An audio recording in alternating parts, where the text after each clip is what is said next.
All right, got a Marshall DSL100 here. And the owner is complaining that it's crackly, and he thought maybe it needed new tubes. But the issue with this amp is very apparent. All those crusties coming out of this filter cap. This is one of the two filter caps in the first node reservoir. This one's bulging too. That one's going to be bad. And as I explained to the owner, I could just change those caps and then see what's going on with the rest of it. And then we might find out that one of these other caps is beginning to leak. And sometimes the cap will be nice and will bulge or show you the junk like that one. But any one of these caps underneath where it connects to the board could have some leaking. So the option I gave him, it's the one he's going for, is I'm going to get an entire new output board that's going to have all the main filter caps for the amp. It's going to have all new tube sockets, all those components. It's about $250 right now. It used to be a little less expensive, but they're out of stock most places. Used to be more closer to $200. Anything that might be wrong at that point on this board or this board is easy to service. But this is the one with all the gotchas. And once that's changed out, this amp should be essentially brand new in its operation. I'll quadruple check all the bias stuff, but that's relatively easy to do. So DSL and TSL amps are notorious for things like that, and some of the series have drifting bias issues, which is a bad thing. So on those amps, it's always best to replace the entire board when possible and in the budget. So I think this owner is going to be very, very happy. And while I prefer to fix individual things that are wrong, it's a better use of the client's money just to say, clean slate, everything's gonna be good. All right, this is the new replacement for that Marshall DSL. The whole board, it's easier to replace the entire board than fight the slow, inevitable bias drift issue. But this, as it came in, is not something that I can send out to a client. These caps are not flush against the body. A lot of wobble on those. C46 on these is a really stupid thing they did. It's a capacitor between the plate and screen supply. Well, plate and screen points on this one tube. The common point of failure, they usually use a 500 volt cap there, and it just likes to fail open. So I may replace that. I probably will just remove it because it's not necessary. And if the amp is not stable without it, though I've removed it without issue in others, then I can put in a 1,000 or 2,000 volt cap right here on the pins. But I'm gonna make sure that these caps here are seated all the way and professionally remove this cap, which likes to fail, and just triple check some other solder joints. See if any of the other caps have any wobble to them. So it's nothing earth-shaking. What needs to be done to fix these?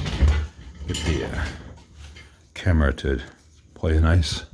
So here's the first one.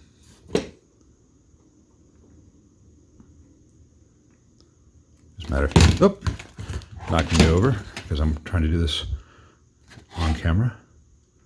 Heat it up and push the cap down on both sides till it sits flush.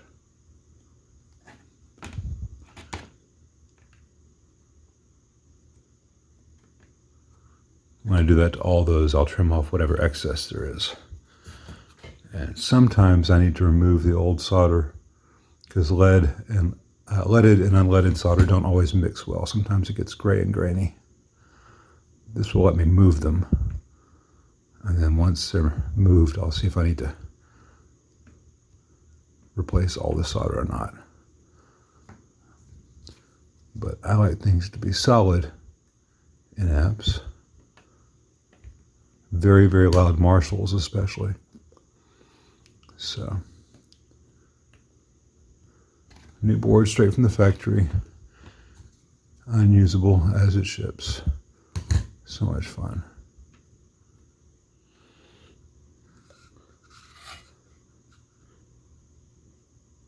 Those all look good, so I'll just trim off some of that excess. Now let's remove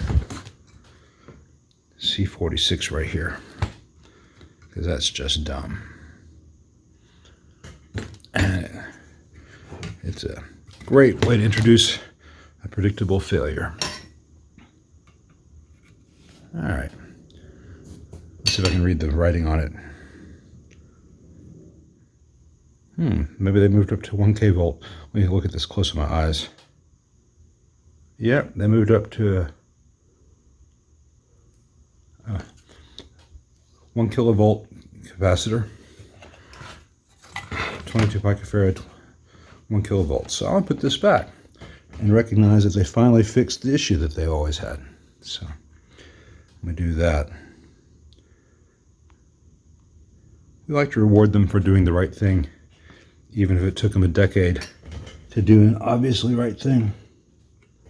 All right, like I said, kudos to Marshall for correcting that caps value. But let me look and do a thorough inspection before I put anything back together. There's a pretty good gap there between the board and the capacitor. And on this big filter cap, there's a big gap. So I need to do the same thing. That glue doesn't do much good if it's not sticking to the board. So, it's a continuing process, and it's not that I don't trust Marshall, but sadly I don't trust Marshall. Ask me why I feel that way. I shouldn't be having to replace this board anyway, except for the terrible designs, the first many revisions of the dual lead DSL and TSL boards had.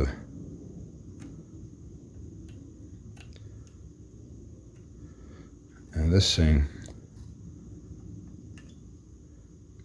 is all wave soldered and only had to pass the inspection of whoever kind of glanced at it as went by on the line.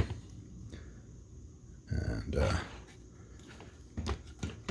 if I put this in here and that messes up, the owner won't know that, oh, someone at Marshall missed something. He'll know that he paid this Lyle guy a bunch of money to fix his Marshall, and his Marshall still has issues.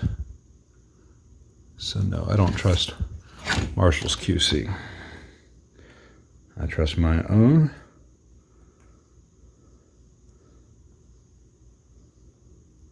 And Baby King's mama's, though she may be jiving too.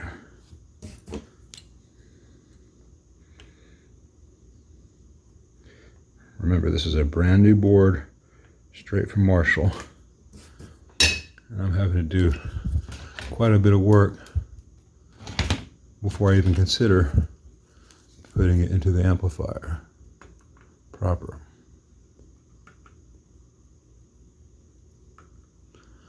I'll go back and clean up all this flux that I'm adding.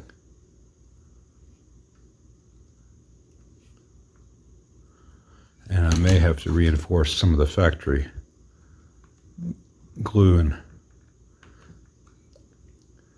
whatever that adhesive is. It's not hot glue, but it sets up a lot like hot glue. I forget the name of that one. It's something thousand.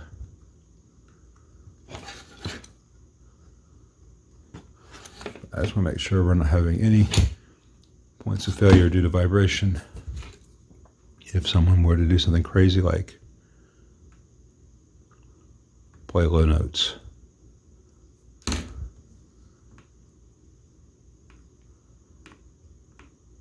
Each one of these filter caps is moving a slight bit.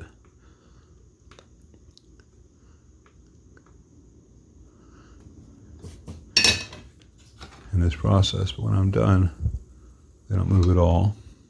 Now we're going to worry about those little small value caps.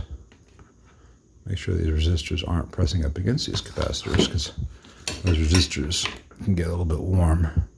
Capacitors do not like heat for some reason. So if you think this video is really boring, it is. This is boring stuff I shouldn't have to do, but I have to do it. And for those of you who see this as a criticism of Marshall and therefore want to dislike this video, give it a thumbs down because, oh my God, someone criticized Marshall. I run into that with every brand. Fender, Mesa, Marshall, Gibson, you name it. If I'm at all honest about something, someone wants to take their ball and go home. And to those people, I can only say in the kindest way, grow up. Those companies don't care about you. They don't care about me. They care about their bottom line. And as long as you slavishly defend everything that they do, their bottom line will survive and get healthier and healthier, and people will be getting worse and worse products and then trying to like them, which is not a game that I think most guitarists need to play. Sorry if I sound jaundiced or biased. I'm not biased against any particular company. I'm not biased for any particular company. I reward good things. I call out bad things. And I try to make sure that no matter what I am sent from the manufacturer, that in between the manufacturer and the musician, I have a little bit of input to make things good. That's what I do.